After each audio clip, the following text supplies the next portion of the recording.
Buenas tardes para todos. Estamos hoy aquí con Juan.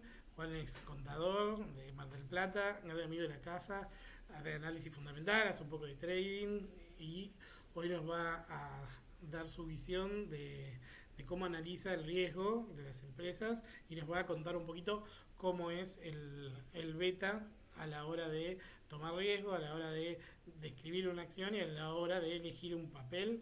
Juan, muchas gracias por participar. Bienvenido a Cash y es todo tuyo el aire. Bueno, gracias, Rodri. Hola, hola, hola, Rodri. Buenas tardes, buenas noches. Saludos para todos los que estén mirando este video en algún momento del día, que aplique el saludo de igual forma. Bueno, gracias por la presentación. Yo soy licenciado en Administración también, aparte de contador, y lo digo porque hago más administración que contador, aunque tenemos un estudio. Bueno, les voy a hacer una pequeña presentación, sobre todo apuntando a cómo es la forma de medir valor de las finanzas para entender un poco la noción de riesgo y en el final presentarles qué significa el beta, qué es el beta y que podemos conformar una noción de cuál es el riesgo que queremos administrar en nuestra cartera. Nosotros en administración siempre decimos lo mismo. Lo que no se puede medir no se puede gestionar. Entonces está bueno que empiecen a estructurar esta medición de riesgo, es decir, cuál es la variación de los activos que yo elijo tener en mi portafolio. Voy a hacer una pequeña presentación en PowerPoint. A ver si lo vemos, Rodri. Sí, Juan, se ve perfecto. Bueno, para todos los que están en Cash y que son de otras ciudades del país, esta es una imagen de la famosa playa Bristol en Mar del Plata. Estamos a punto de arrancar con el verano, así que los esperamos también a todos en el verano marplatense. Bueno, Rodri nombraba a los contadores y de alguna forma es donde arrancan las finanzas, ¿no? Siempre estamos atentos, los que invertimos, a cuándo es la fecha de publicación de balances. Los balances siguen dando información. La medición contable es sin duda una materia prima para todos los analistas financieros y acá arrancamos, ¿no? En esta construcción de estados de situación patrimonial, donde la primera definición es cuál es el activo, el pasivo y el patrimonio neto, ¿no? En diferencia, la contabilidad decía las empresas valen por su patrimonio neto. Patrimonio neto que en las empresas en donde invertimos está dividido en acciones y es justamente lo que nosotros adquirimos en el mercado. Para la contabilidad, el patrimonio neto es igual al activo menos el pasivo. Ahora, el modelo financiero, dicen, mire, no, a los financieros, ya no nos interesa tanto cuál es la medición contable de los activos, de los pasivos. Para el modelo financiero, lo que tiene valor es la capacidad de generar flujos que tienen las empresas. Y es una medida de expectativa, ¿no? Porque los flujos son para el futuro y el momento en que lo medimos es hoy.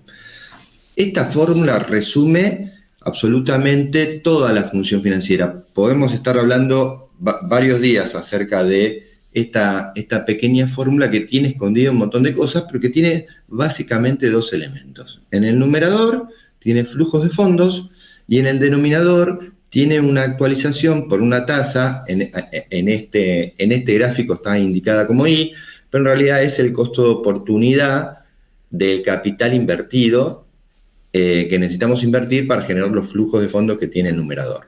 No nos mareemos, pero son solamente dos elementos, flujo de fondos y una tasa de costo de oportunidad para el capital. En esencia, trabajamos con los flujos de fondos, por eso nos interesa saber, digamos, ¿no? ¿Qué es lo que va a producir? ¿Cuál es la expectativa de generar fondos o resultados que tiene la empresa en el futuro? Una medida de riesgo para poder evaluar cuánto le vamos a pedir, porque hay una asociación ahí directa entre el riesgo y el rendimiento. Cuánto vamos a requerir para castigar o para contemplar esos flujos de fondos que se generan.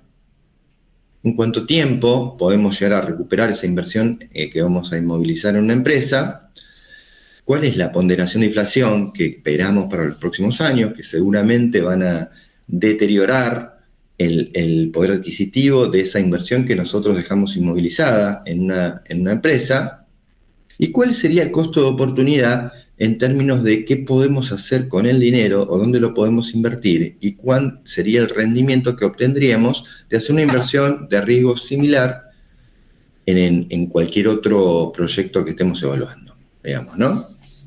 Esta presentación, como primer elemento, nos marcaba los flujos de fondos.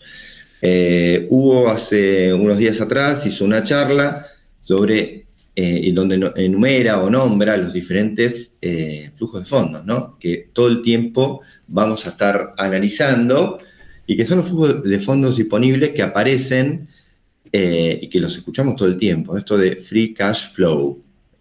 El flujo de fondos libre, en este caso para la empresa, hay 3 mediciones básicas que usamos dependiendo quién es el que evalúa, pero todos son iguales. Entonces, arrancamos siempre con un resultado operativo, que es la utilidad antes de intereses e impuestos, ¿no? Esto de dónde surge el flujo de fondos, un poco en el contexto en que lo ponemos. Sí, seguramente que el flujo de fondos arranca con el resultado y empieza a descontar, a sumar o a descontar las cosas, las erogaciones que, mejor dicho, los resultados que no implican una erogación de fondos, y que pueden estar contemplados en el resultado. Por ejemplo, las depreciaciones o las amortizaciones del periodo. Lo que estamos, no los quiero marear, Rodri, con esto, pero estamos diciendo, del resultado operativo que tiene la firma, vamos a descontar los impuestos, vamos a agregar las amortizaciones que no implican una erogación de fondos, y acá, en estos 2 ítems que siguen, vamos a tener en cuenta cuál es la inversión que necesita hacer las empresas en capital de trabajo y en activos fijos. Por eso es importante siempre tener en cuenta qué es lo que invierte cada una de las empresas en CAPEX, que es el presupuesto de inversiones de capital.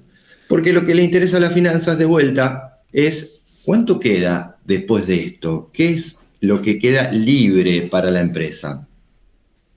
Y decíamos, hay 3 medidas, pero la primera es esta, que no tiene en cuenta quién está poniendo la plata, porque no estamos en ningún momento nos metimos con la estructura de financiamiento, qué de todo esto hay que devolver, si hay algún préstamo o son aportes de los accionistas. En esta que es para el capital, tampoco, pero estamos mirando acá cuál es la incidencia del escudo fiscal que producen los intereses. Este es en el caso de empresas que usan la financiación de proveedores de fondos. Entonces hacen un aprovechamiento de los intereses que le van a reducir el impuesto operativo generado por las inversiones que tiene la empresa. Es muy parecido al anterior, simplemente que tiene el escudo fiscal de intereses. Y el último, generalmente es el que tenemos en cuenta, es el flujo de fondos para el accionista, que es el flujo de fondos residual. Es el resultado operativo menos todos los impuestos, que ahí lo vemos, el resultado operativo, y tenemos en cuenta las decisiones de financiamiento. Con esto les digo que los flujos de fondos están afectados tanto por las decisiones operativas o económicas y por las decisiones financieras. Entonces, en este flujo de fondos hay 2 tipos de riesgo que están implicados para el accionista, que es el riesgo operativo y el riesgo financiero. Pero en términos de empezar a trabajar con el beta, la primera preocupación que tenemos es cómo trabajamos sobre la posible variación que tengan los flujos de fondos en el futuro. Acuérdense que la fórmula que nosotros vemos de arranque, esta del modelo financiero que decía, bueno, el valor de la empresa son los flujos de fondos descontados a una tasa de costo-oportunidad de capital, nos estamos ocupando de identificar esos flujos de fondos que nosotros vamos a estimar para el futuro, o que el mercado está todo el tiempo estimando para el futuro en cada una de las empresas que analiza, porque está haciendo una valoración todo el tiempo de cuál es el valor que puede valer una acción en función a las expectativas de rendimiento que tiene para el futuro. Entonces, ¿cómo hacemos para medir esa posibilidad de variación de los flujos de fondos en virtud de las noticias, en virtud de las expectativas que se van generando todo el tiempo respecto de una empresa? Y entonces, acá la primera dimensión es, bueno, vamos a dividir en dos el riesgo total. Vamos a decir, bueno, la primera variación, siempre entendiendo que una empresa toma decisiones económicas, decisiones operativas y decisiones financieras, la primera porción del riesgo total tiene que ver con el nivel de actividad. ¿Qué pasa con los flujos operativos cuando cambia el nivel de actividad? Cuando tengo una expectativa de mayor nivel de actividad o de menor nivel de actividad. ¿Qué es, cuál es el grado de apalancamiento que tienen las empresas en términos operativos y en términos financieros que van a modificar fuertemente el comportamiento de los resultados en función del nivel de actividad, por un lado en el riesgo operativo, y qué pasa con el riesgo financiero, entendido como la posibilidad de hacer frente a los compromisos en tiempo y forma asumidos por la empresa, en virtud también del nivel de actividad. Y fíjense que cada uno de las industrias o de las regiones a las cuales pertenece la empresa que queremos analizar, tiene una naturaleza de distribución de flujos de fondos. Algunas tienen menor variación que otras. Y entonces vamos a entender que aquellas empresas que tienen un menor riesgo tienen también un menor rendimiento, y aquellas empresas que tienen un mayor riesgo van a estar asociadas a un mayor rendimiento. Esto quiere decir que los inversores estamos acostumbrados o vamos a requerirle mayor premio a esas empresas que tengan mayor desvío en la probabilidad de sus ingresos. ¿Vamos bien, Rodri, hasta ahora? ¿Estás por ahí? Sí, Juan, perfecto. No, está perfecto, se entiende todo, vamos muy bien. Bueno. Así que yo estoy aprendiendo también, por eso estoy calladito. Gracias. Bueno, entonces, esta pequeña definición nos va a empezar a dar un perfil de cada uno de los sectores, digamos, por qué los sectores industriales o de servicios se van definiendo por el perfil que tienen sus flujos de fondos. Y la segunda definición que cambia respecto de empresas que están en el mismo sector es a partir del apalancamiento que usan, digamos, ¿no? Y este apalancamiento es un término, Rodri, que tenemos súper conocido del mundo cripto, en el que hay un apalancamiento definido en la cantidad de múltiplos de la inversión que el inversor cripto hace, ¿no? Y que tiene que ver con que con una palanca hacemos un mayor esfuerzo y tenemos mayores beneficios. Y el problema es que también tenemos mayores pérdidas a partir de estar apalancados, ¿no? Vuelvo para atrás, estamos buscando definir el perfil de riesgo de las empresas. Entonces, hasta ahora estamos diciendo, bueno, fíjense que la primera variación que nos va a aparecer en los flujos de fondos tiene dos consecuencias, la parte operativa y la parte financiera. Nos interesa, a efectos de entender el perfil de riesgo de cada una de las empresas en las que nosotros pensamos invertir. Entonces, la palanca dice, bueno, fíjese, señor, que en la medida que usted está apalancado en términos operativos o financieros, ese combo va a definir un mayor riesgo. ¿Pero qué es? ¿Cómo lo vemos esto de estar apalancados en un estado de resultados, ¿no? Este es un estado de resultados tradicional, no tiene mucha cosa, en la que vemos un esquema simple donde empezamos a entender algunas de estas definiciones que nos dejan siempre los analistas de margen neto, margen bruto, el EBITDA o definiciones que tienen una relación entre los resultados y la cantidad de acciones. En términos sencillos, esta es la cuenta del almacenero. Hay un nivel de ventas, hay un costo directo de ventas que tiene que ver con los costos variables que generan una contribución marginal o una utilidad bruta. A ese paquete de utilidad bruta le restamos todos los gastos que son operativos y que tienen una noción de costos y amortización de depreciación, que tienen una noción de costos fijos que no tienen en principio una relación directa con el nivel de actividad. A los efectos de nuestro análisis es como si fueran costos fijos.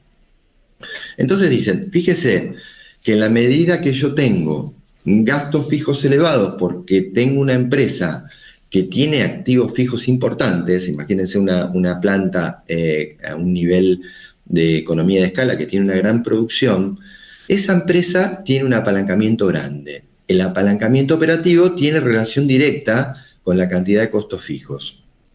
Entonces, obviamente, para estas empresas que están apalancadas en términos operativos, el nivel de actividad es un condicionante de su utilidad operativa. En la medida que esas empresas superan el punto de equilibrio, cubren sus costos fijos, tienen una mayor utilidad. Entonces, en el riesgo operativo, la variación del flujo de fondos va a tener que ver con estos dos conceptos.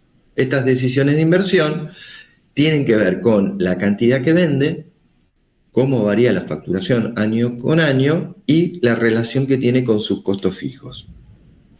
Ventas y costos fijos.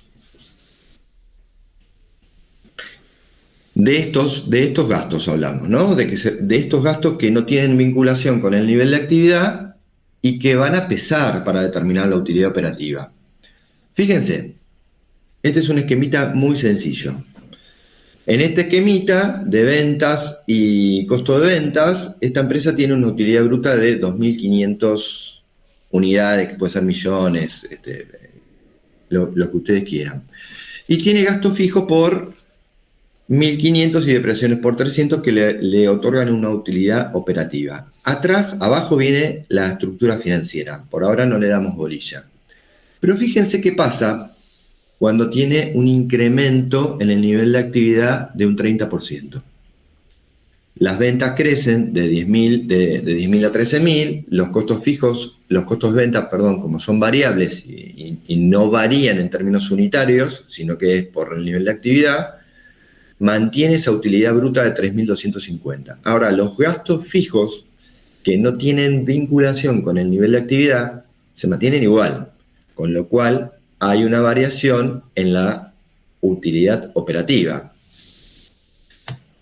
Y fíjense qué pasa con la variación, ahí desplegué una variación negativa, con la variación de la utilidad neta. Fíjense que la utilidad neta crece un 188%, mientras que el nivel de actividad solo cambió un 30%. Ahí pueden ver cómo actúa la palanca operativa en términos de la variación en el cambio del nivel de actividad. O sea, la utilidad neta sobre la variación de la utilidad neta sobre la variación del nivel de actividad crece mucho más en términos proporcionales a lo que cambió el nivel de actividad. Pero por supuesto, si tenés una variación negativa en el nivel de actividad, esa misma palanca se vuelve un castigo para la empresa.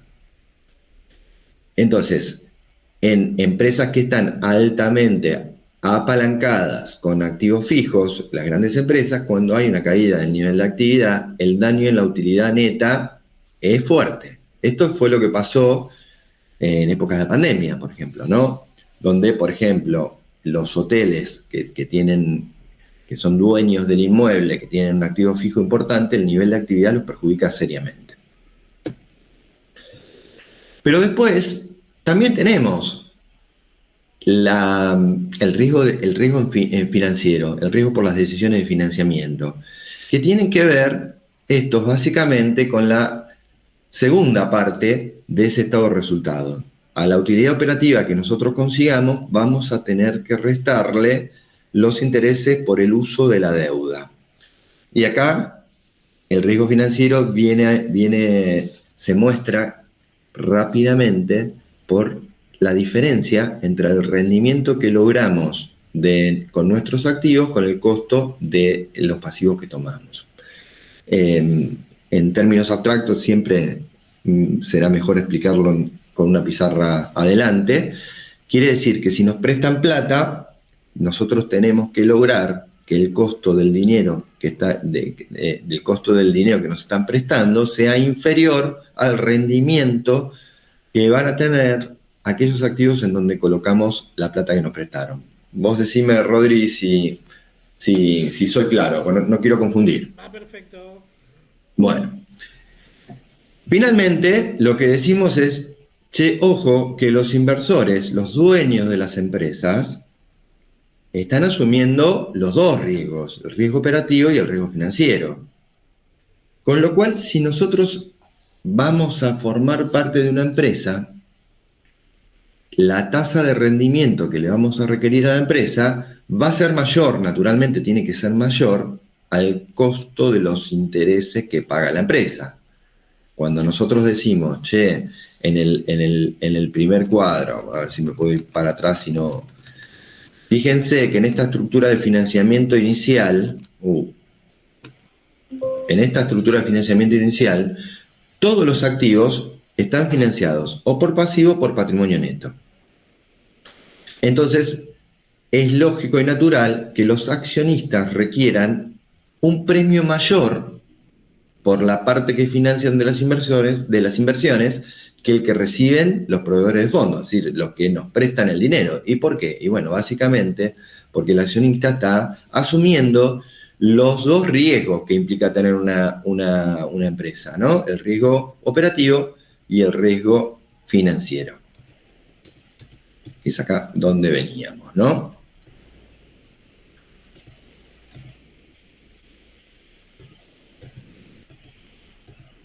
En este concepto de intereses. Una vez que terminamos con esto del riesgo, el segundo elemento que tenía esa cuenta inicial que nos proponía el modelo financiero, decía, bueno, señor, cuando usted tenga todos los flujos de fondos que va a estimar que tenga la empresa que usted quiera analizar, vamos a tener que actualizar esos flujos de fondos para determinar el valor con el costo de oportunidad del capital, que no es otro que el rendimiento que yo podría obtener fácilmente en el mercado con una inversión de riesgo similar.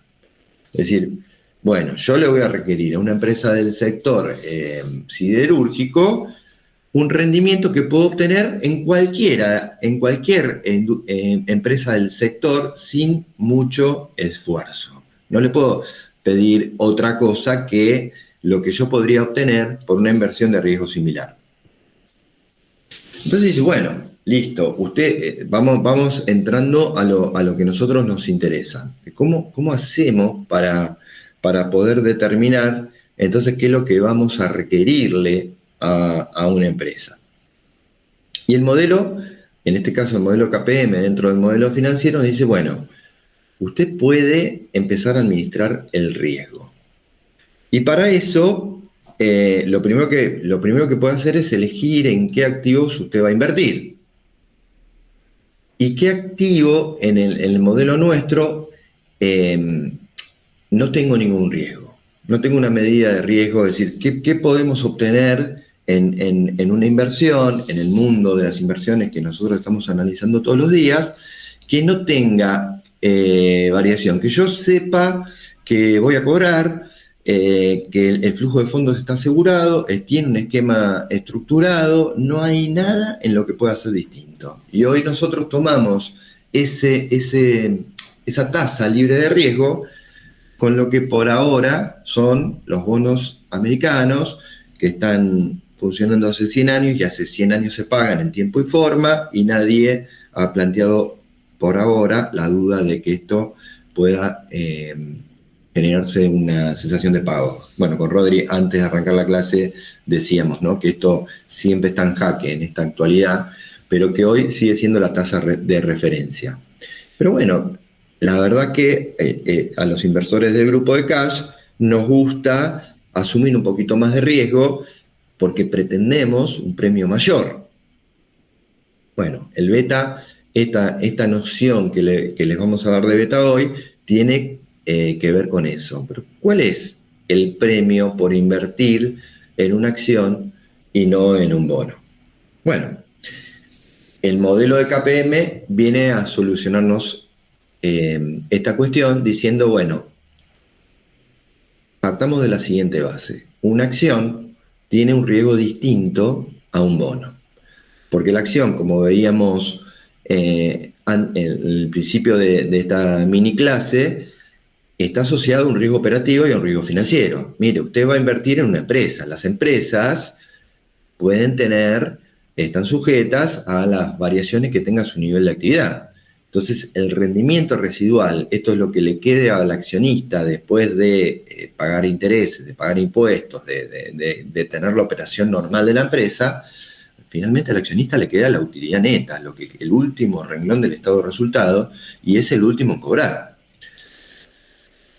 Entonces, fíjese que ya por estar invirtiendo en empresas, en acciones de empresas, usted va a tener un riesgo mayor. ¿Y cuál es ese riesgo mayor? Y mire, el premio por invertir en el mercado, y acá podemos tomar cada grupo de acciones según el índice que estemos mirando. Por ejemplo, a mí me gusta tomar el Standard & Poor's, el S&P, y decimos, mire, esto es normal, lo charlamos, aparece siempre, ¿no? El rendimiento que tiene el S&P en los últimos 10 años es aproximadamente del 12%. Entonces, fíjese que si usted va a invertir en acciones, en el grupo de acciones incluidas en el S&P, usted podría tener un rendimiento promedio del 12%. Ese es el premio por invertir en el mercado. Ahora, si yo quiero componer el rendimiento que le voy a pedir a una empresa, ya sumé la tasa libre de riesgo, el precio de invertir en acciones es el premio que se obtiene en el mercado del Standard & Poor's menos esa tasa de riesgo, multiplicado por la cantidad de riesgo que tiene el activo que estoy eligiendo. No se asusten porque ahora lo vamos a ver en la práctica. Esa es la cantidad, es la medición de la variación que tiene el activo que yo estoy mirando, la acción en particular que quiero mirar, respecto del conjunto de acciones dentro del mercado al que pertenece la acción que estoy evaluando. Fíjense, esa tasa de corte, nosotros decíamos, el valor en la función financiera tenía dos elementos, los flujos de fondos y la tasa de corte. Esa es la K sub B, propia del activo I que quiero mirar. Entonces, dicen, bueno, esos flujos de fondos de esa empresa los vamos a actualizar así. La tasa libre de riesgo más la diferencia entre el premio de mercado y la tasa libre de riesgo con el beta propio de ese activo que estoy buscando. Bueno, pero Juan, ¿cómo hacemos para medir? ¿Qué es esto del el beta que me mide la cantidad de riesgo? El premio extra que voy a tener por arriesgarme en comprar en ese bien X. Esta es una cuentita simple, en el hipotético caso que el beta del activo que me interese sea 1,85, por ejemplo, en la medida que nosotros calculamos las expectativas de rendimiento por las cuales vamos a evaluar los flujos de fondo de la empresa que estoy mirando. En este caso sería algo así como el 16,25%. Vamos a los números que por ahí los ayuda a cerrar conceptualmente de qué estamos hablando. Fíjense, del lado izquierdo tenemos Tesla. Estos datos son actuales y tienen que ver con los datos que provee Investing. El beta para la acción de Tesla es 2,07. Y el beta a la derecha de Coca-Cola es de 0,43. Acuérdense esta cantidad de variación para, en el siguiente cuadro, entender cómo es la medición del beta de cada una de las empresas. Bueno, el beta no es otra cosa que una herramienta de inferencia estadística, es una herramienta matemática que relaciona el riesgo, esta variación en el comportamiento de una acción determinada, por ejemplo la acción I, respecto de cómo varía el conjunto del mercado al que pertenece esa acción. Entonces dice, bueno, fíjese, en el día lunes, las acciones en conjunto del mercado accionario que estoy mirando hizo +1. ¿Qué pasó con la acción I? Hizo más 3. Marco el primer punto. El segundo día, el día martes, el mercado marca un -2 y la acción marca un -2. Coinciden. Voy uniendo puntos de rendimiento. El tercer día el mercado sube 2, la acción I sube 0,5 y voy sumando diferentes puntos que lo que buscan es establecer cuál es la relación entre el comportamiento que tiene la acción I medido en términos del comportamiento que tiene el conjunto de acciones que acompañan a la acción I en un mercado determinado, por ejemplo con Standard & Poor's. Y finalmente hace una regresión. Yo no me voy a meter en el modelo matemático porque tenemos matemáticos en el grupo, así que no me voy a meter con la tarea de otro, pero finalmente lo que decimos es que el beta no es otra cosa que la pendiente de esa recta que nos va a decir cuál es la relación entonces en los rendimientos de la acción I respecto de los rendimientos de mercado. Y obviamente el cuánto explica, que es el radio al cuadrado, fíjense que medidos en términos de un activo, esto dice el beta para, por ejemplo, la acción del Telecom en el Merval es de 0,8, me explica muy poquito. Pero cuando yo empiezo a sumar empresas, lo que hago, por ejemplo, en el total de la cartera es parecerme cada vez más al mercado del que estoy tomando el activo. No es ninguna ciencia, digo, ¿no? Lo que nos dice a nosotros el beta es, bueno, usted está eligiendo invertir en acciones, pero tiene la chance de reducir el riesgo no sistemático que tiene tomar un solo activo. En la medida que usted elige una cartera con diferentes activos, va a lograr parecerse al riesgo que tiene el mercado en el cual está participando. Es decir, mientras más empresas nosotros tomamos, más parecido va a ser el riesgo de nuestra cartera al riesgo del mercado. Esto no quiere decir que yo no pueda elegir mantener activos con alto riesgo. Lo que me está diciendo el modelo financiero es, usted no debería pedir un premio extra por elegir determinadas acciones, porque usted podría disminuir el riesgo conformando una cartera con diferentes activos. ¿Me explico? Es decir, no es un riesgo que no pueda reducir. Y bueno, entonces, ¿cómo hacemos, una vez que nosotros establecemos el beta de cada una de las acciones que tenemos, cómo hacemos para determinar cuál es el beta que estamos eligiendo en nuestra cartera? Y simplemente es la sumatoria ponderada de cada una de las acciones que tenemos en la cartera por su beta específico. Entonces, ¿qué porcentaje ocupa la acción A, por ejemplo, del total de nuestra cartera, multiplicado por el beta propio de esa acción? ¿Qué nos permite esto, Rodri? Nos permite elegir cuánto riesgo queremos tomar. ¿Y cómo conformamos entonces el riesgo de la cartera? Nosotros podemos elegir los activos en función al riesgo que soportamos. Y decir, bueno, yo quiero trabajar con un beta de 1,5, pero no necesito elegir activos que tengan un beta de 1,5, sino que lo que busco es que mi cartera en total no supere ese beta, o tenga un beta menor.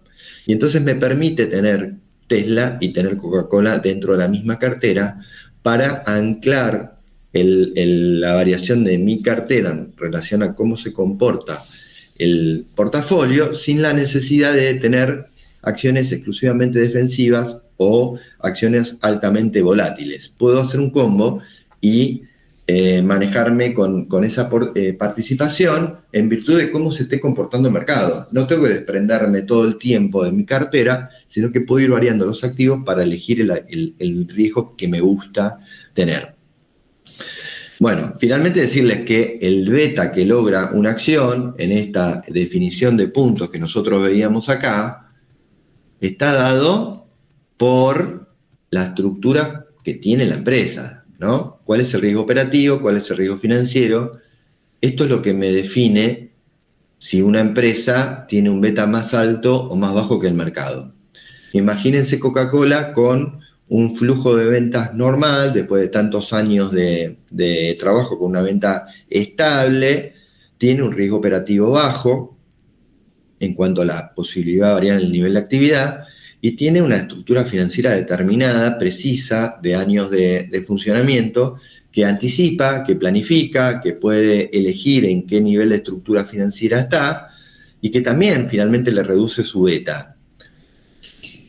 Ahora, negocios como Tesla o tecnológicas en general, donde las expectativas de rendimiento no son estables, están en crecimiento o son volátiles, definen que ese beta, ese comportamiento que estudia la relación de los rendimientos de una acción con el mercado, sean elevados.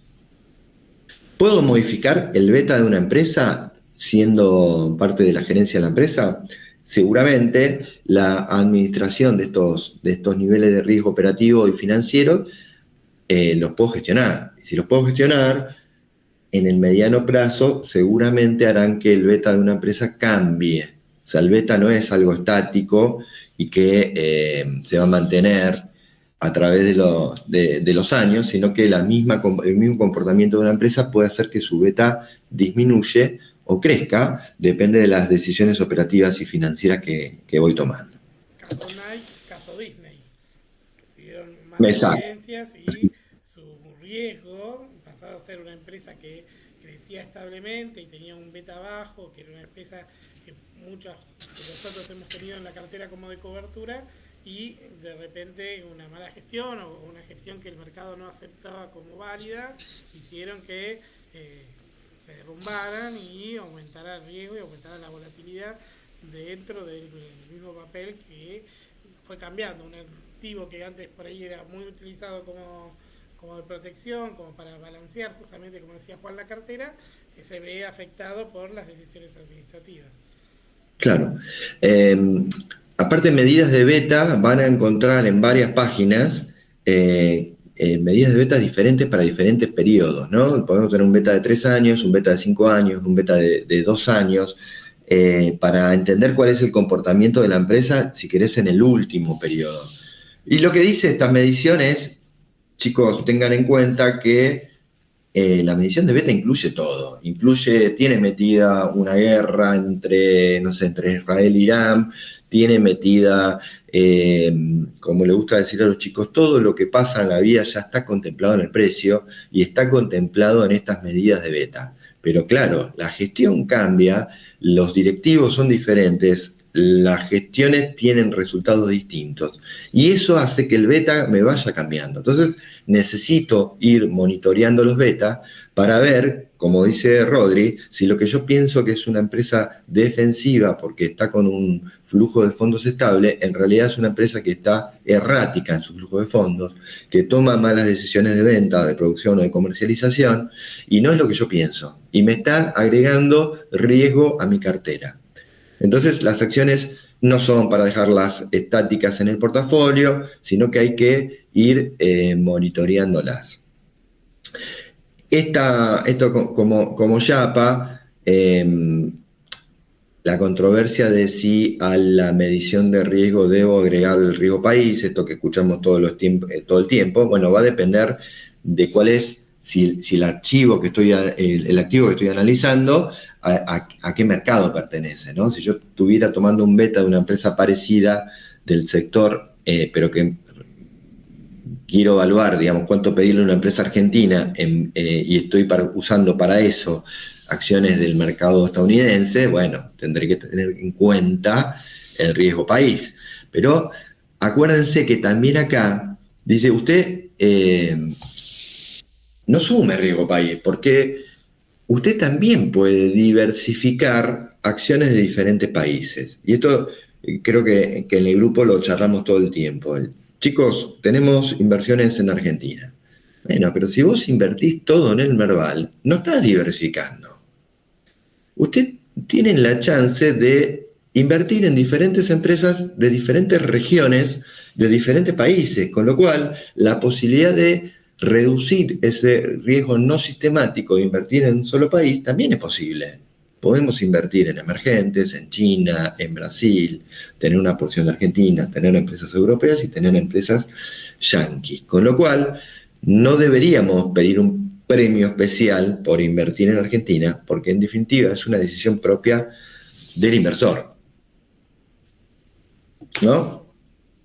Esta medición de riesgo país solo para algunas mediciones especiales que hagamos. Sí, y mientras más estable sea el país, menos sentido tiene por ahí agregarle estas variables. Sí, nosotros siempre decimos que el mercado descuenta todo y lo que va a pasar ya está descontado. Entonces, en ese sentido, por ahí agregar situaciones políticas, hay situaciones noticias o algo que va a generar volatilidad y va a generar cambios en las cotizaciones de los papeles, por ahí no está tan diagramado a algo que va para largo plazo. Sí, por ahí, para si uno quiere hacer una inversión a corto plazo, tipo un trade, dice, bueno, a ver, no voy a comprar Ucrania ahora que está siendo invadida por Rusia, por poner un ejemplo, ¿no? O una empresa que tenga capital israelí sabiendo que hay un conflicto en Medio Oriente. Entonces, siempre el mercado trata de descontarlo antes. Siempre decimos que cuando llegó la noticia, ya está. Bueno, ahí esto la idea de esta charla es entender que justamente nosotros lo vemos todo el tiempo con lo que vale un activo financiero ante la presencia de un conflicto, por ejemplo. ¿Qué es lo que pasa, digamos? Lo que pasa es que el riesgo de los flujos de fondos que pueda generar ese activo, esa continuidad del flujo de fondos se ve amenazada. Entonces aparece una porción de riesgo mayor al que estaba contemplado. Y como el riesgo va en esa ecuación, en ese cociente, en el numerador iba el flujo de fondos y en el denominador va uno más el costo de oportunidad de pertenecer a un negocio que tiene un mayor riesgo, es más alto, el valor disminuye.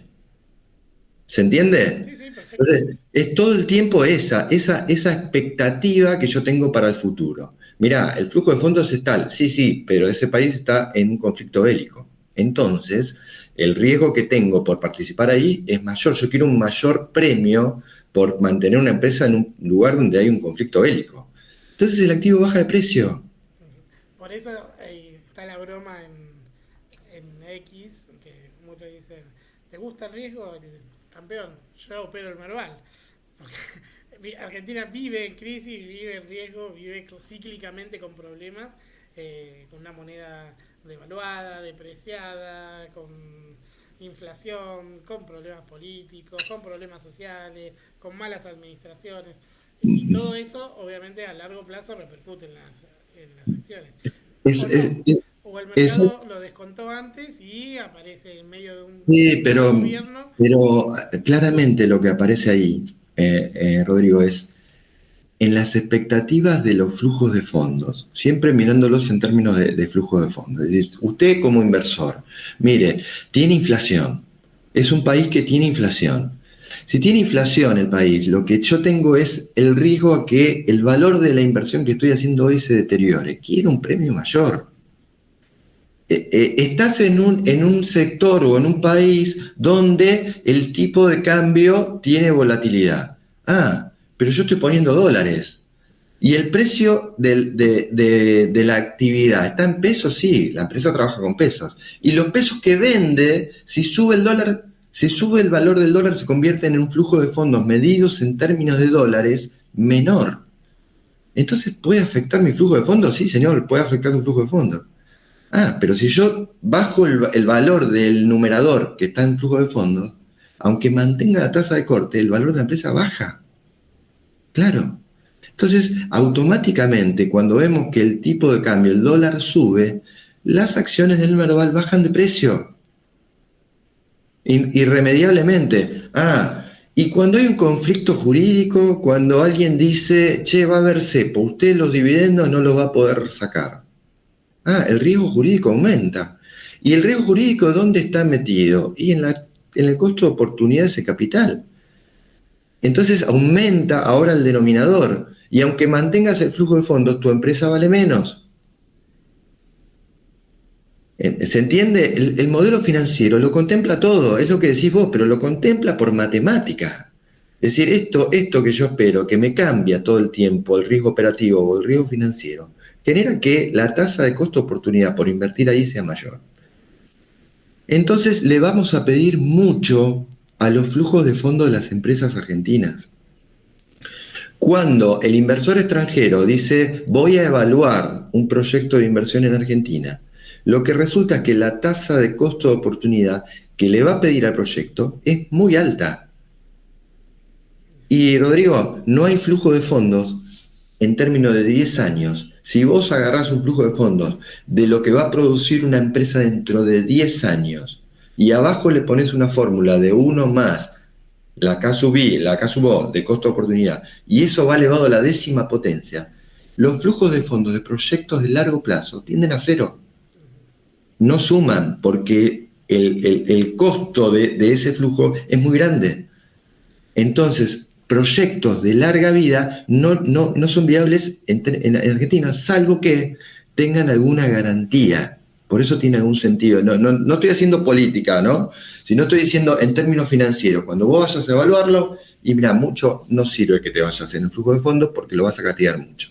Sí, por eso los intentos de planes de RIGI, por eso los Exacto, supuestos beneficios fiscales, exacto. porque bueno, obviamente los impuestos en Argentina son muy altos, los juicios laborales en Argentina bueno, están a la orden del día y Exacto. todo eso hace que una empresa a la hora de decir, bueno, me voy a un país con un riesgo país alto, que tengo baja línea de crédito, que tengo problemas con juicios, que tengo problemas institucionales a nivel gubernamental, o me voy a Brasil, o me voy a Chile, o me voy a Paraguay mismo. Y bueno, obviamente que no queda mucha decisión. Todo el mundo decía, vaca muerta, vaca muerta, vaca muerta. Pero si no tenemos las condiciones macro para generar inversiones copadas en vaca muerta, es como tener las joyas de la abuela enterradas a 300 metros bajo tierra y Oye, nadie las toca. para entenderlo, que tengas mil millones de barriles en Argentina o en Estados Unidos.